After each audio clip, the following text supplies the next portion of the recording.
Bismillahirrahmanirrahim. Assalamualaikum warahmatullahi wabarakatuh.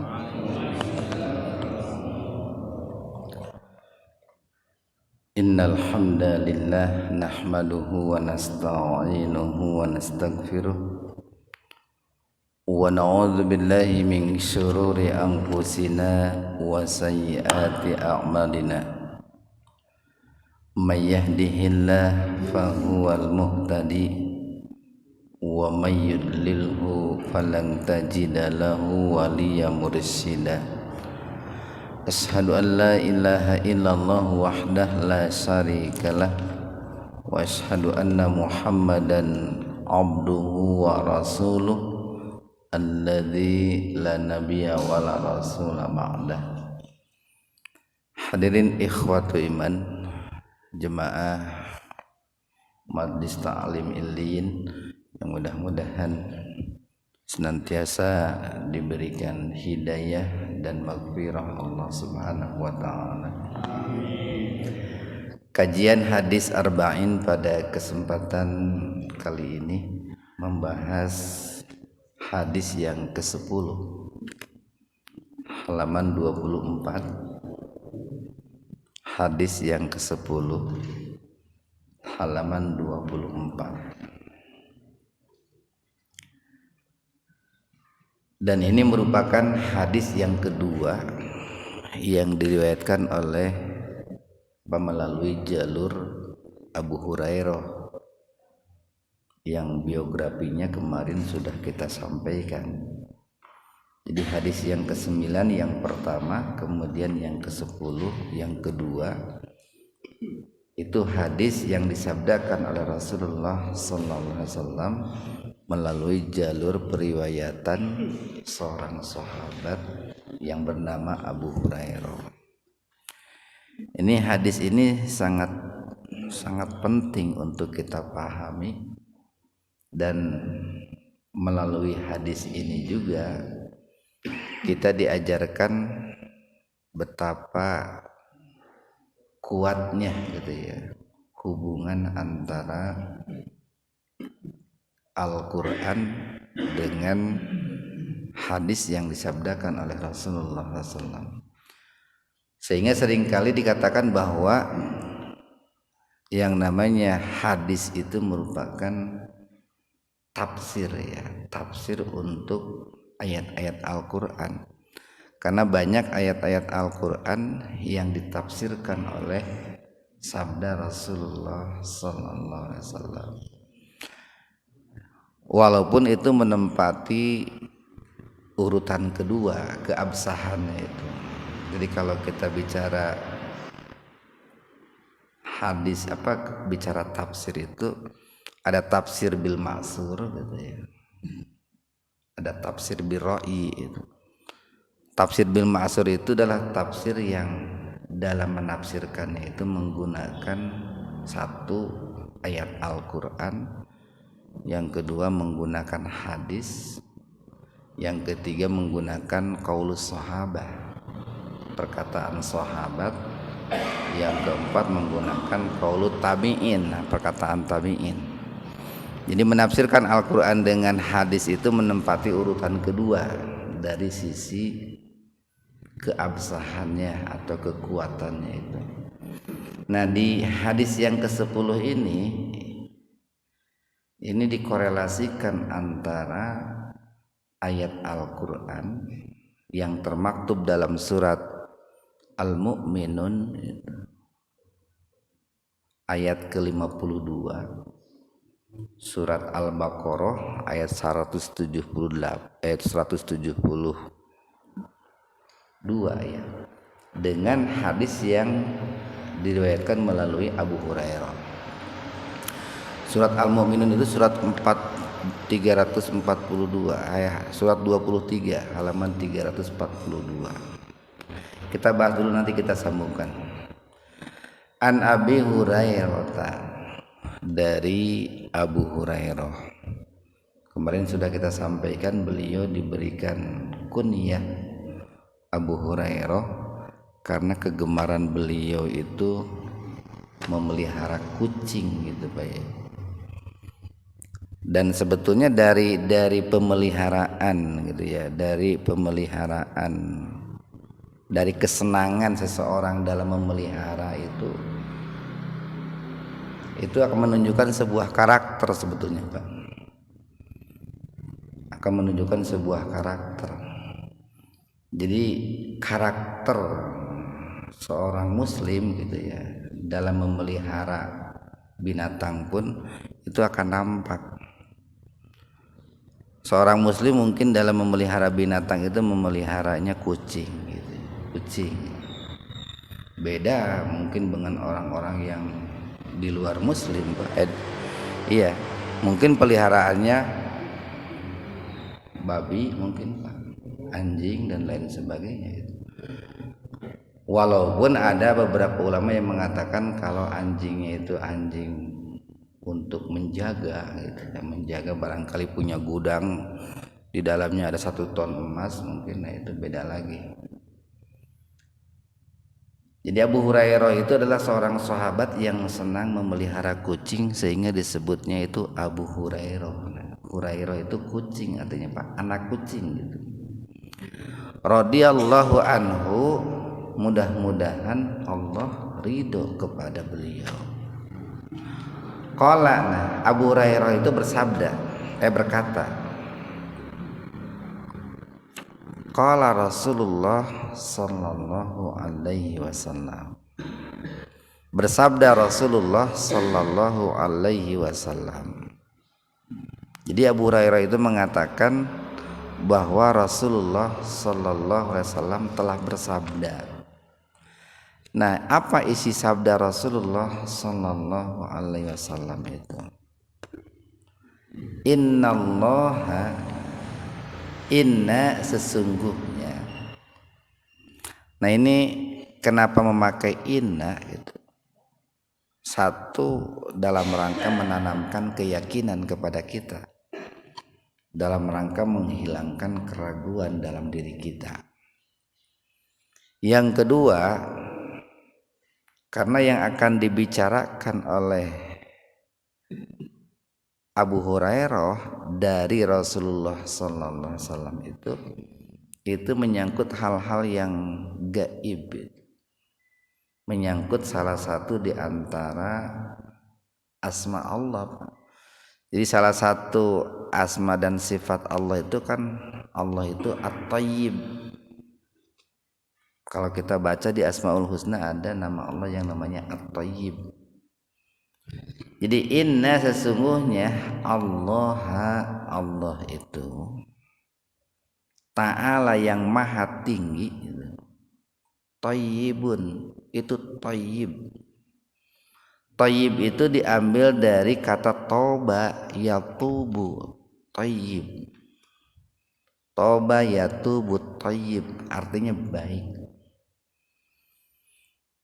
La yakbalu, la tidak, yakbalu menerima, dia Allah tidak menerima illa kecuali thayyiban yang baik gitu.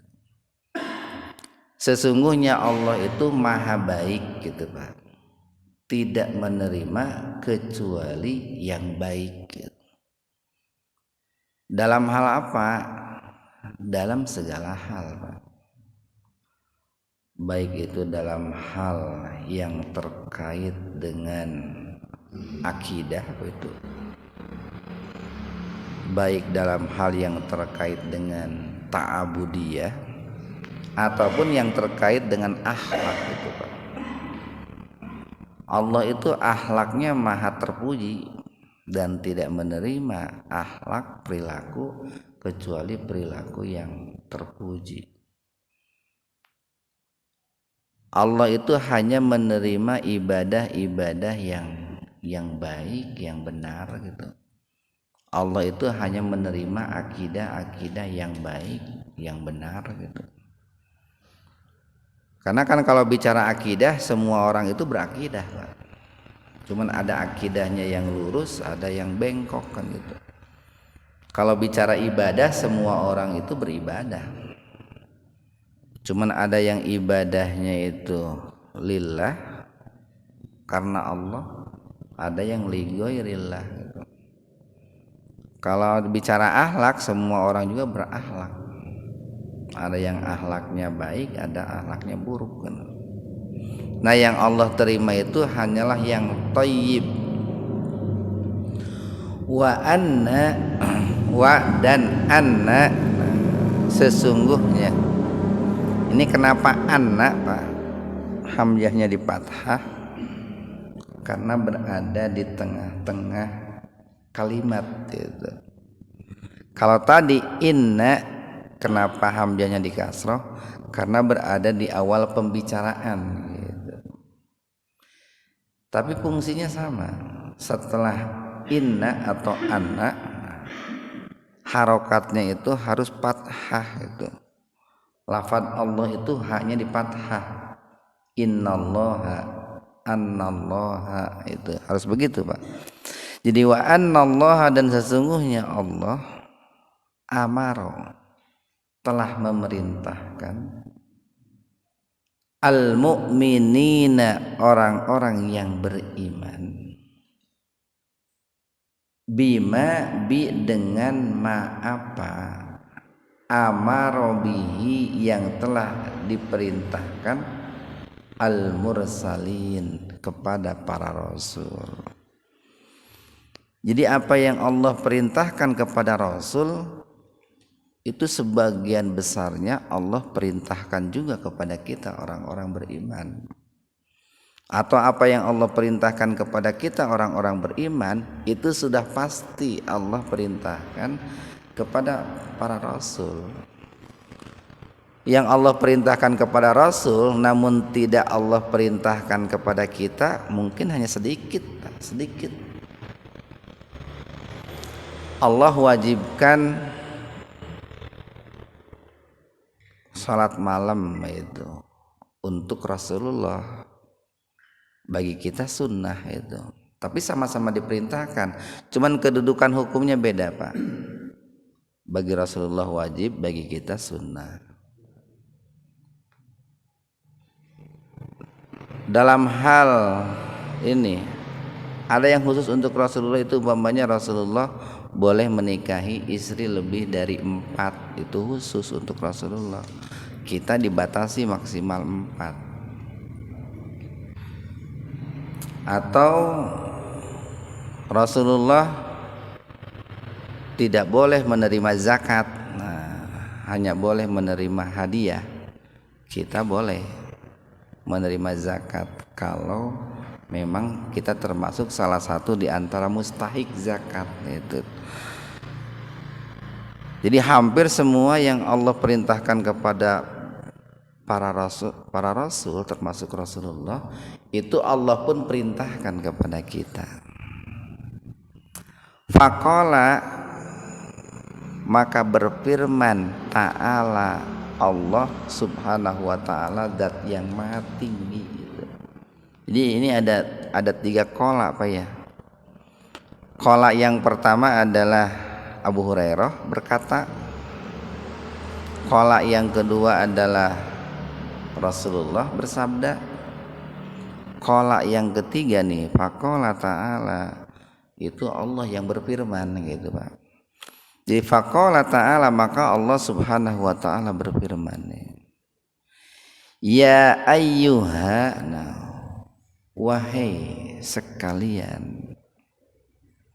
Ini firman Allah yang termaktub di dalam surat Al-Mu'minun ayat 51 ini Pak nih. Jadi sabda Nabi dikaitkan dengan firman Allah surat Al-Mu'minun ayat 51. Ini Pak Yusuf ini sebetulnya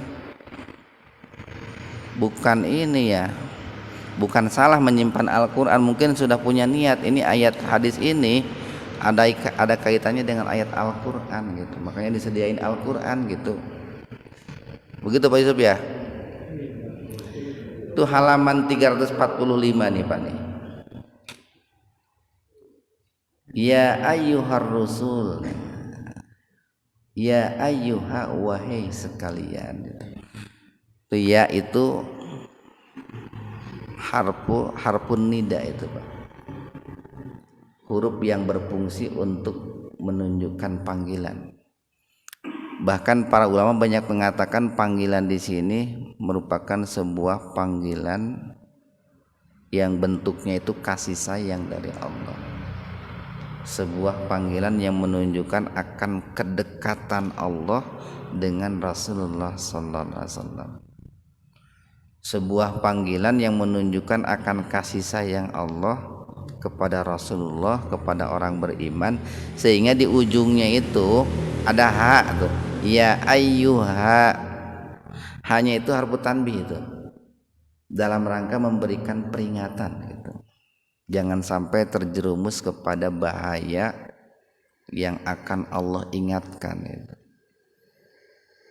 Karena kan yang namanya menyayangi,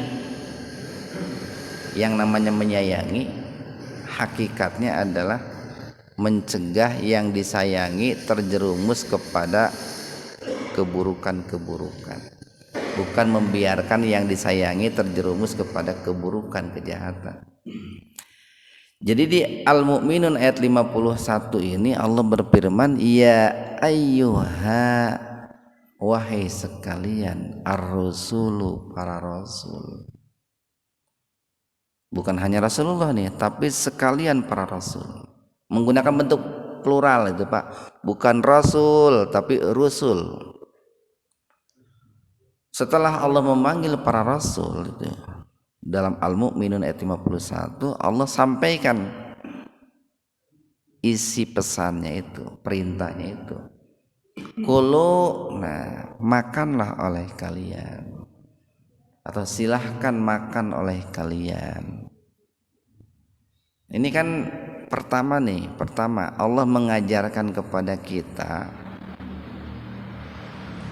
untuk senang berbagi Pak, mengajarkan kepada kita untuk berusaha memenuhi kebutuhan dasar orang lain.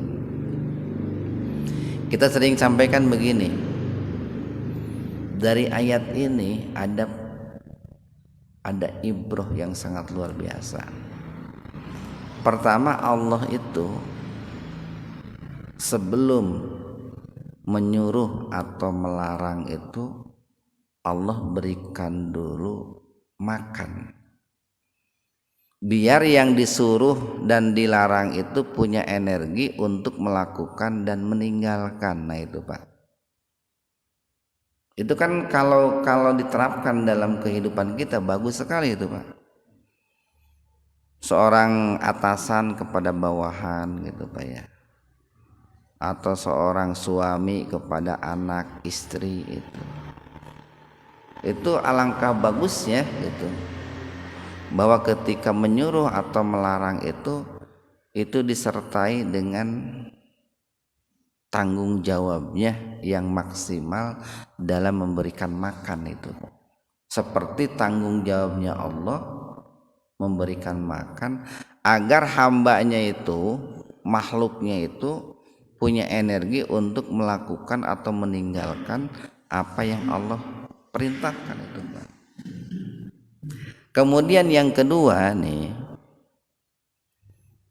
Allah bukan hanya sebatas memberi makan gitu Pak,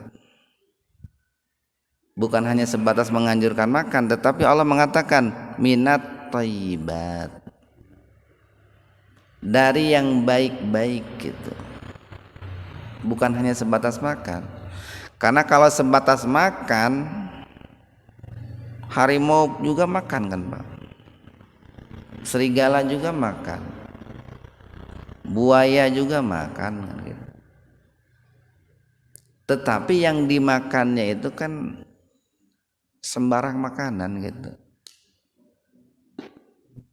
Nah makanya tentu kita orang-orang yang beriman memakannya itu harus memakan yang thayyib gitu. Malah kalau kita belajar sedikit saja dari kucing lah Pak, kucing zaman ayeuna mah Pak teu daekeun ngadahar beurit teu daekeun eta. Tapi teu saeutik zaman kiwari jelema nu ngadaharan beurit gitu tah. Atawa singa, sebuas-buasna singa teu beukieun. nu ngaranna aspal gitu. Teu beukeun singa teu beukeun aspal, boro-boro aspal jengkol gitu beukeun. Tapi manusia lamun geus buas Pak, aspal ge diembat atuh. Kapal tanker mah diembat ku manusia. Nah itu kan berarti yang dimakan itu tidak thayyib gitu. Masih thayyiban keneh sinya gitu. Untuk orang-orang yang jahat lah.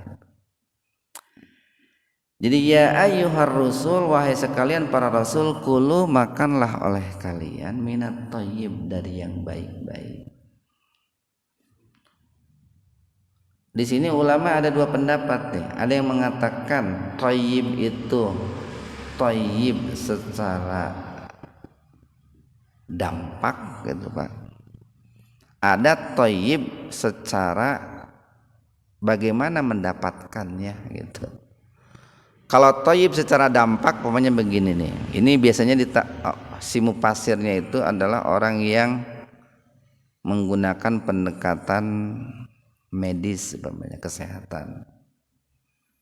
Jadi makanan yang dimakan itu harus makan makanan yang berdampak baik terhadap kesehatan. Nah itu silahkan saja kalau penafsiran selama tidak merusak ayat Al-Quran silahkan. Barangkali nih orang itu harus makan ini, tidak boleh makan itu, karena lamun makan ini tensi bakal naik gitu. Makan ini gula bakal naik gitu. Makan ini jantung berdebar gitu. Makan ini aliran jantung tersumbat. Nah itu ada yang menafsirkan seperti itu. Mungkin terutama bagi bapak-bapak yang usiana geus sakararia ya. Ya penting juga diperhatikan dampak dari makanan itu. Bedakeun atuh usia orang baheula keur 20 tahun jeung ayeuna geus 60 tahun. Bari mah murak duren 2 hulu ge teu nanaon kalem we gitu. Murak kopi sapoe 5 gelas kalem we gitu. Ayeuna murak duren we berapa sahulu tah. Lamun telung leng gitu. Nah mungkin itu kan karena faktor usia gitu. Ada faktor usia yang barangkali tubuh kita tidak siap untuk menerima. Nah ya. Itu kan nanti dampaknya itu lamun geus lungleng Pak, tensi naik, teu parurun ka masjid dan lieur teh ya sirah eta. Gitu. Atau barangkali harus diperiksa ke dokter untuk menormalkan kembali tensi, kadar gula dan lain sebagainya. Itu kalau thayyib itu dimaknai dampak. Nah, itu. Yang kedua, ada yang menafsirkan thayyib itu adalah yang halal yang didapat dengan cara yang baik gitu. Jadi secara garis besar makanan yang haram ada dua Pak. Pertama ada yang haram zatnya haram Pak. Zatnya haram, babi haram, darah mengalir haram, bangkai haram, sembelihan bukan karena Allah haram, khomer haram, plus yang diharamkan oleh Rasulullah. Itu secara zat itu Pak. Tapi ada makanan-makanan yang secara zat halal namun didapat dengan cara yang haram. Umpamanya dengan korupsi, dengan mencuri, atau barangkali dengan menipu orang, atau barangkali dengan mestinya untuk bayar hutang tapi tidak dibayar hutangnya. Itu memakan harta yang asalnya halal tapi kemudian berubah menjadi haram karena cara mendapatkannya tidak thayyib gitu. Wa'malu dan beramalah kalian wahai para rasul soliha dengan amal yang soleh. Nah ini ada korelasi kuat Pak antara makanan yang thayyib dengan amal soleh gitu. Kuat sekali itu. Termasuk ada korelasi yang sangat kuat antara makanan yang haram dengan amal salah gitu Pak. Dengan amal salah. Jadi kalau orang makan makanannya itu haram atau mungkin halal tapi cara mendapatkannya tidak baik, potensi untuk melakukan perbuatan buruk besar itu Pak, besar sekali. Jadi sepertinya agak susah Pak yang namanya koruptor, yang namanya pencuri, yang namanya penipu untuk daek sholat tahajud hese sih kan Pak. Potensi untuk daek ngaji, daek untuk sholat berjamaah itu berat itu. Kecil. Kalau makanan-makanan yang dimakannya itu tidak thayyib, tidak thayyib. Kenapa? Sering kita sampaikan karena makanan itu nanti akan menghasilkan energi itu Pak. Energi itu akan positif atau negatif tergantung makanan yang kita konsumsi. Tergantung makanan yang kita konsumsi. Makanya dulu para sahabat Nabi itu, para sahabat ketika mereka itu barangkali banyak melakukan kemaksiatan gitu Pak ya. Maksiatnya itu, maksiat para sahabat itu bukan maksiat seperti kita hari ini Pak. Mereka itu lalai dalam melaksanakan perintah Allah gitu Pak, lalai aja, bukan tidak melaksanakan, bukan, lalai. Itu mereka anggap maksiat itu Pak. Makanya harus naik nih. Maksiatnya jamaah muhajirin, jamaah majlis taklim iliyin itu bukan maksiat seperti preman, bukan. Itu mah maksiat orang awam itu Pak. Maksiatnya kita itu barangkali kita tidak mau ngaji, anggaplah itu maksiat bagi kita. Kita tidak mau sholat berjamaah, anggaplah itu maksiat bagi kita itu. Ayo maksiat naena nanti dugem nu gitu maksiatnya orang awam nu gitu. Maksiat pisan lah gitu. Nah, kita lanjutkan nih. Wa qala ta'ala.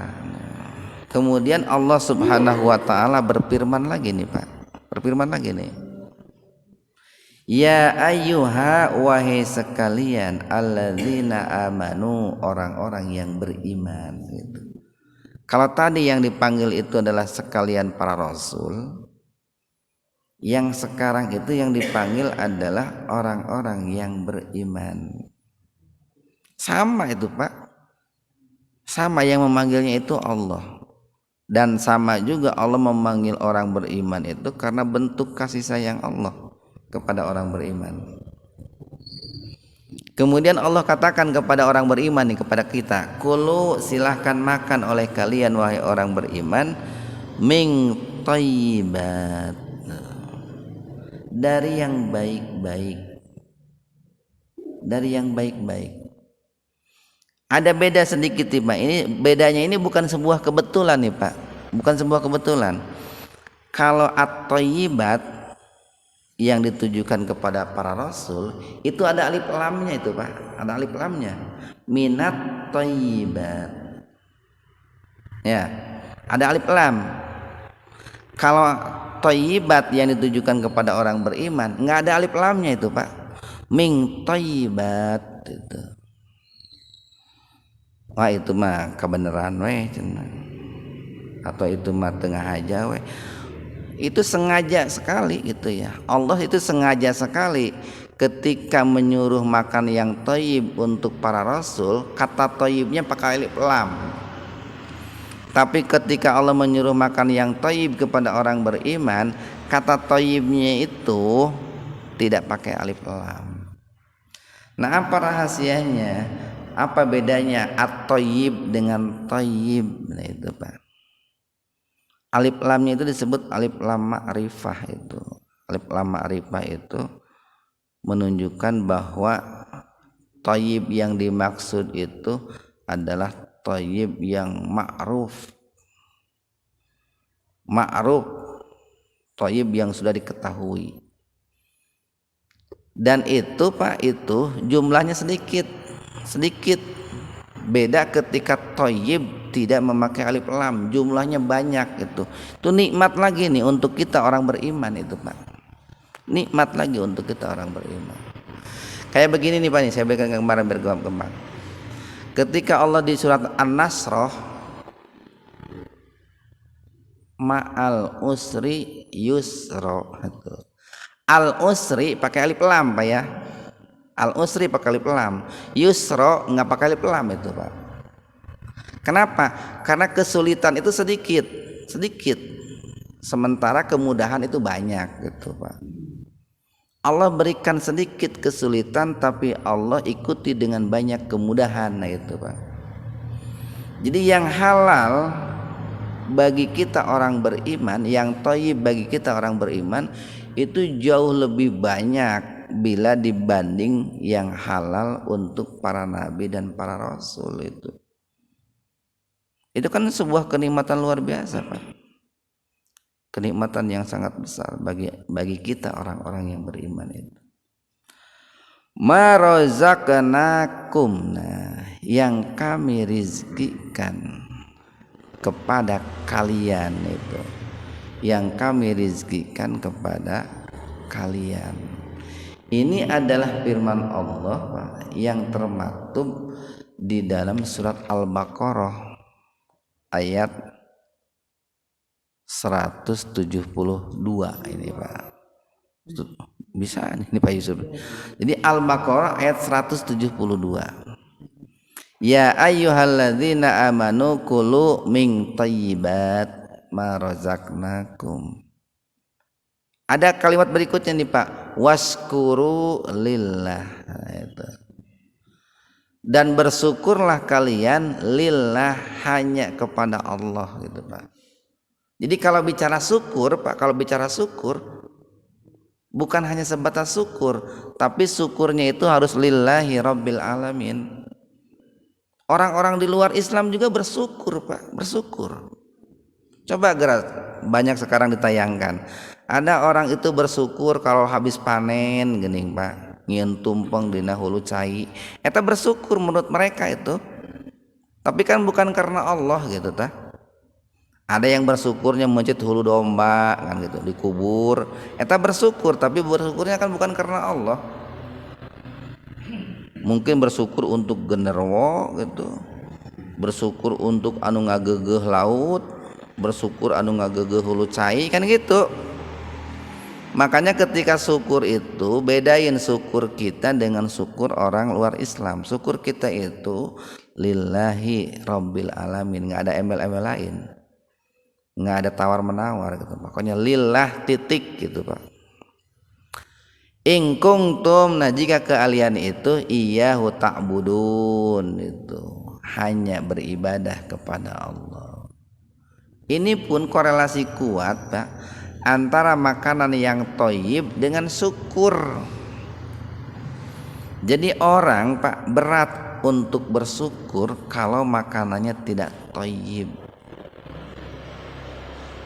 Dan orang akan mudah untuk bersyukur kalau makanannya thayyib. Sekalipun orang itu bersyukur, ini sekalipun ada orang bersyukur, rajin bersyukur, padahal makanannya tidak thayyib, mungkin syukurnya bukan karena Allah gitu Pak. Mungkin Pak. Nah si eta mah cenah non teh preman teh rajin mere sodako. Karena Allah lain gitu tah. Nah si eta mah tukang korupsi tapi gede wae nyumbangna gitu. Karena Allah lain gitu. Boam-boam rajin nyumbang teh supaya ku batur teh disebut koruptor gitu. Boa-boa rajin nyumbang teh hayang nyalonkeun ketua RW gitu. Kan bisa wae gitu Pak. Jadi dia rajin bersedekah, tapi sedekahnya lillah atau bukan, nah itu. Makanya yang dipinta oleh Allah itu adalah waskuru lillah itu. Itu tidak boleh dihilangkan kata lillahnya itu. Dan sebetulnya ada satu ayat lagi tuh Pak yang bicara tentang makan itu. Nih sebelumnya tuh Al-Baqarah 168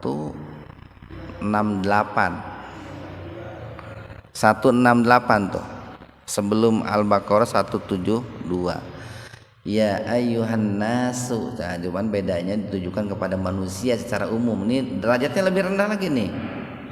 Ya ayyuhan nasu, wahai manusia, kulu makanlah oleh kalian mimma fil ardi, yang ada di bumi itu halalan thayyiba, yang halal dan thayyib. Beda Pak kalimat berikutnya. Allah tidak merintahkan bersyukur, Allah tidak juga perintahkan beramal soleh, tapi yang Allah sampaikan itu wala tattabi'u khutuwatis syaiton. Kalian jangan mengikuti langkah-langkah setan gitu Pak. Kenapa kok kepada manusia itu kalimat berikutnya larangan mengikuti langkah setan, tidak bersyukur, tidak juga beramal soleh gitu Pak. Karena memang idealnya begitu Pak. Idealnya begitu. Jadi kalau kepada orang yang selalu berbuat buruk nih Pak, kepada manusia awam lah gitu. Dalam arti awam itu awam, kalau bahasanya bukan awam mungkin ya, mu'alaf gitu. Nutadina mungkin tukang bobok, tukang tarok, tukang segala rupa gitu, tukang majegan gitu, tukang maok gitu. Itu manusia biasa itu Pak, manusia biasa, belum level orang beriman. Setelah Allah perintahkan memakan makanan yang thayyib, jangan ikuti langkah setan gitu. Geus teu mimiti ayeuna mah tong sok majeg, tong sok malak, tong sok maok gitu. Itu kan larangan mengikuti langkah setan. Baru setelah mereka meninggalkan semua itu, perintahkan amal soleh Pak, ajak beramal soleh.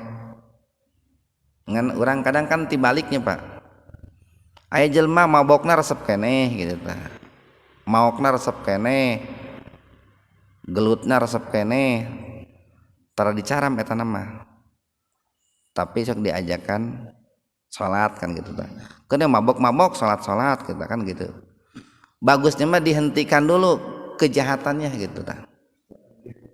Biar hilangkan dulu keburukannya, baru setelah dihilangkan keburukannya ajak berbuat baik gitu. Idealnya begitu, itu idealnya. Tapi lamun bahasan daripada henteu mah teu naon Pak.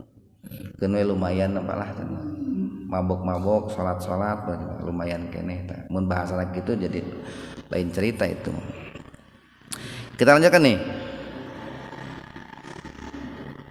Summa kemudian dzakaro menyebutkan. Siapa yang menyebutkan? Rasulullah nih. Kemudian Rasulullah sallallahu alaihi wasallam menyebutkan ar-rajula, seorang laki-laki. Yutilu as-safar. Yutilu tola yatulu. Tol itu panjang lurus itu Pak. Makanya lamun jalan tol baheula sok lurus panjang. Ayeuna mah loba jalan tol teh bararengkok gitu ya. Luar leor ayeuna. Dulu mah tol itu lurus. Mungkin diambil tidak bahasa Arab itu Pak ya. Kemudian setelah itu Rasulullah menceritakan seorang laki-laki yang melakukan safar yang sangat tol, yang sangat panjang, yang sangat jauh. Sehingga saking jauhnya perjalanan yang dilalui oleh laki-laki itu as-asa itu Pak. Disifati nih as-asa. As-asa itu ini acak-acakan, berantakan. Rambutnya itu kusut, berantakan gitu, kusut. Jadi kalau orang itu habis melakukan perjalanan jauh, itu kan kusut Pak rambutnya itu. Gimbal mungkin Pak. Akbaro, gubar itu debu. Artinya mukanya itu kusam gitu, berdebu. Itu menggambarkan bahwa orang itu habis melakukan sebuah perjalanan yang sangat panjang gitu Pak. Mencari bantuan ke sana kemari dan menggambarkan bahwa yang bersangkutan itu sangat memprihatinkan, Pak. Sangat memprihatinkan. Jadi dia itu dari sisi fisik lahiriah sangat menyedihkan, memprihatinkan. Sehingga saking memprihatinkannya, barangkali untuk mendapatkan makan minum saja dia itu harus menempuh perjalanan yang sangat panjang gitu, Pak. Mungkin bisa jadi meminta-minta atau jadi gelandangan gitu. Yamuddu yadaihi, yamuddu dia menengadah, yadaihi dengan dua tangannya, ilas samai ke langit. Ini dikisahkan begini, yang bersangkutan itu duduk, Pak, di tengah-tengah padang pasir itu sambil mengangkat tangannya begini nih, mengangkat tangannya ke langit. Dia pasrah kepada Allah sambil berdoa, ya Rabbi, ya Rabbi, ya Allah, ya Allah. Para sahabat waktu itu yang menyaksikan orang ini yakin betul orang ini doanya akan dikabul oleh Allah, yakin gitu, yakin. Kan ada beberapa, Pak, orang yang doanya itu tidak akan ditolak oleh Allah. Satu, doa orang yang dalam keadaan sapar itu, Pak, ya. Doanya makbul itu, Pak. Tapi saparnya fisabilillah tentu. Yang kedua, doa orang yang lapar, yang sedang berpuasa itu, Pak. Tapi puasanya puasa karena Allah, Pak. Lain puasa hayang kebal atau hayang payu kawewe lain. Puasa lillah gitu. Yang ketiga, doa doa dari orang tua. Yang keempat, doa orang yang teraniaya, terzalimi. Yang kelima, doa pemimpin yang adil. Itu makbul itu, Pak, makbul. Nah ini pun nih, kenapa para sahabat itu yakin orang ini doanya akan dikabul? Karena melihat penampilan orang ini, penampilannya itu menyedihkan, memprihatinkan gitu, kusut, kumel gitu, Pak. Kemudian dia pun mengangkat tangannya ke langit. Di dalam hadis kan begini, Allah itu sangat malu kalau ada seorang hamba berdoa mengangkat tangannya lalu Allah tidak mengabulkan gitu. Jadi ada beberapa alasan kenapa para sahabat yakin orang ini doanya akan dikabul oleh Allah. Tiba-tiba Rasulullah datang gitu, Pak, datang ketika para sahabat sedang berkumpul membicarakan orang ini. Pak, Rasulullah mengatakan begini, justru orang ini tidak akan dikabul doanya oleh Allah gitu, Pak.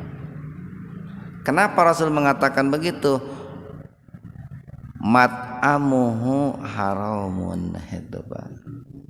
Makanan yang dia makan adalah makanan yang haram. Masrabuhu, minumannya yang dia minum haramun, haram. Untuk makanan minuman mungkin kita bisa, Pak, memahaminya. Mungkin saja yang dimakan dan diminumnya itu haram secara dat. Tapi ini nih, wa malbasuhu haramun. Pakaiannya pakaian yang haram. Pakaian yang dia kenakan pakaian haram. Mungkin saja barangkali sutra gitu, Pak. Kan orang beriman tidak boleh memakai sutra, Pak. Di dunia. Bolehnya itu nanti di akhirat. Kecuali kalau dia itu sakit, untuk mengurangi gatal-gatal boleh pakai sutra. Atau kalau hanya sekedar hiasan saja, totol-totol gitu, Pak, motif lah sedikit aja, itu masih dibolehkan walaupun ada yang mengatakan makruh itu. Wagu dia dan dia dikenyangkan, gida itu makan. Wagu dia dan dia dikenyangkan, digemukkan, bil harami, dengan makanan dan minuman yang haram. Fa anna yustajabu lahu. Nah itu, Pak, bagaimana mungkin kata Nabi itu orang ini doanya akan dikabulkan oleh Allah Subhanahu wa taala. Jadi sok sanajan cerik getih gitu Pak, bari kokosehan gitu. Kalau makanannya haram, minumannya haram, pakaiannya haram, dikenyangkan dengan yang haram, bagaimana mungkin doanya akan dikabul oleh Allah Subhanahu wa taala. Nah itu Pak. Jadi sangat penting sekali Pak, yang namanya makanan, minuman, pakaian dalam terkabulnya doa, dalam diterima atau tidak dan tidaknya ibadah kita gitu Pak. Penting sekali itu.